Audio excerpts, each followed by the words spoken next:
Hi everyone, welcome back to Learn with me. I'm Deborah Hanson, and today we're going to continue talking about Unit 1, the Global Tapestry, but specifically 1.5 Africa. Here we go. So on this slide, you're going to see some of the important key terms that you need to know for this section of Unit 1, so the 1.5. These are just pertaining to Africa. Again, key terms in AP World are not like key terms in some of the other APs where you have to memorize definition and examples and all of that. It's really just about being able to apply them to the FRQs especially. So just know them and make sure that you can apply them when you're writing your essays or anything like that. So for 1.3, the CED question is explain how and why states in Africa developed and changed over time. So we're going to go through all the essential knowledge you need to be able to answer this question. So just before we get started, thank you to everyone who's already subscribed and liked and sent comments and everything to my channel. I really appreciate it. Word numbers are going up and I love that. I keep getting quite excited that we're getting close to 2,500. I don't know if we're there yet now that you're watching this video, but hopefully we just keep going up, and I'm just going to keep posting videos to help you guys prepare for your unit test and your AP exam.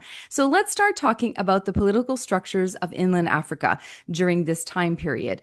Unlike the large centralized empires in other regions of the world, inland Africa was made up of decentralized political structures. These included kinship-based societies, where families or clans held authority and small states were led by local chiefs. These systems were flexible and often relied heavily on oral traditions, which helped them adapt to the needs of their communities. One important example is the Hausa Kingdom. The Hausa emerged as a collection of city-states located in what is today northern Nigeria. These city-states were known for their prosperous trade networks, especially through the Trans-Saharan trade route, where they exchanged salt, grain, and agricultural products. Politically, the Hausa city-states were not centralized under one ruler. Instead, each city-state had its own leader, known as the Sarkin or king. Even though they were politically divided, the Hausa city-states shared cultural and linguistic unity, and their success was tied to their long-distance trade networks. So for the AP exam, remember the key themes here. Inland Africa often had decentralized, flexible political systems, and the Hausa Kingdom is a great example of how city-states could thrive through trade, cultural unity, and local leadership. So next, we're going to talk about trade and political structures that shaped Africa between 1200 and 1450, which is our period 1 in AP World. So the Trans-Saharan trade routes connected North Africa with the powerful kingdoms and trading centers of West Africa. Along these routes, key commodities like gold, salt, textiles, and enslaved people were exchanged. But it wasn't just goods that were moving. The trade routes also spread ideas, culture, and religion. Most importantly, Islam and Arabic influence into West Africa. In terms of political structures, West Africa saw the rise of strong and wealthy empires like Ghana, Mali, and Songhai. Mali, under the leadership of Mansa Musa, became especially famous for its wealth and gold and its cultural and religious influence across the Islamic world. Meanwhile, in East Africa, city-states like Kilwa, Mogadishu, and Great Zimbabwe thrived due to their controlled trade routes along the Indian Ocean and access to valuable resources. These city-states grew wealthy through long-distance trade and urban development. Another important example is Ethiopia, where Christianity had ancient roots, and by this period it expanded further through the Red Sea into Egypt and beyond. Trade connections and the spread of Islam also made Ethiopia more religiously diverse, showing how Africa was connected to both Christian and Muslim worlds. So for the AP exam, remember the key points. Africa was deeply connected to global trade through the Trans-Saharan trade route and the Indian Ocean trade route.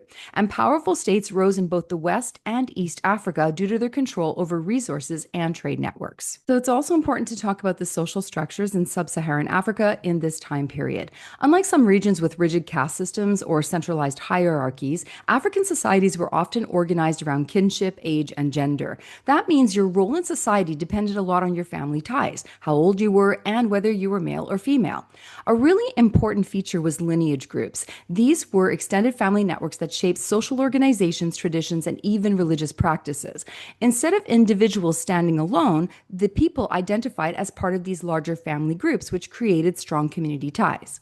Another key part of sub-Saharan social structure was slavery. Slavery in this context often came from warfare or raids, where captives were taken and used as slaves. It's really important to note that the slavery we're talking about in this unit is different from the slavery we're going to talk about in a later unit, which is chattel slavery in the Atlantic world. It could vary in different forms during this period, and slaves were sometimes integrated into households and communities.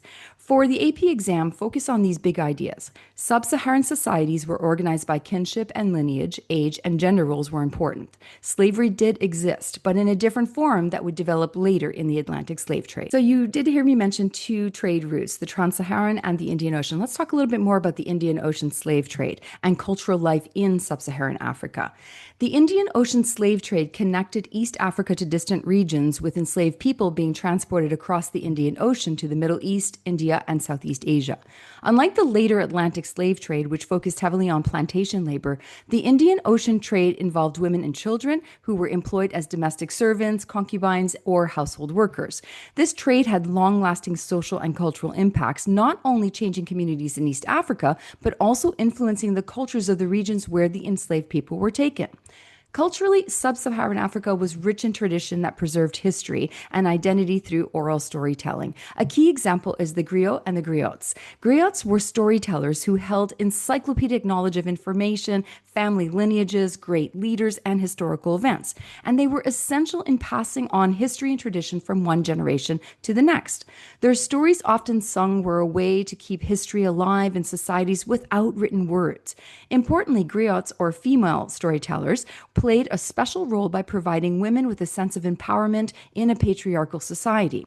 They reminded us that African societies weren't just shaped by trade and politics, but also by strong cultural traditions that kept their history and identity alive. So for the AP exam, remember, the Indian Ocean slave trade equals East Africa to Asia, mostly women and children, and griot or griots were oral storytellers or historians who preserved culture and provided continuity across generations. So that's all the essential knowledge you need to know for 1.5 Africa as part of the Global Tapestry of Unit 1. We were talking about the CED question, explain how and why states in Africa developed and changed over time. So remember, if you want that full slideshow, the workbook, everything that goes with all of the videos that I do, you can find them in the link below.